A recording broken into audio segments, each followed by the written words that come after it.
What's up guys, it's me Umair. So the question is that are the Nanodegree worth it? In 2019 I will say yes, because a lot of people are lazy, they are not willing to learn by themselves. So yeah, Nanodegree are worth it. I like Nanodegree. In 2019 they have like revamped their teaching system. They hired some new mentor.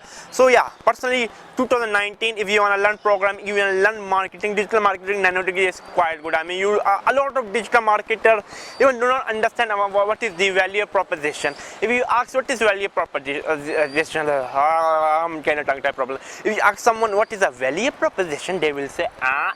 If you ask is this value proposition, they will say no.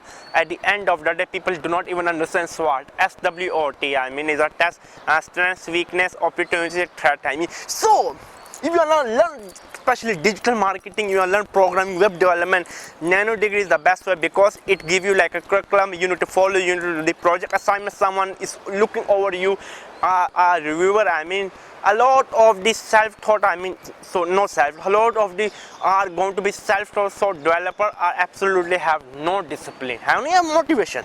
Motivation is good thing for a few hours. Motivation is like a dopamine, like a dopamine, but when the dopamine is gone, don't wanna do today that. You need discipline at the end of the day. Yeah, go and do a Nanodegree. I recommend it. It was me, Geek. Subscribe and bye.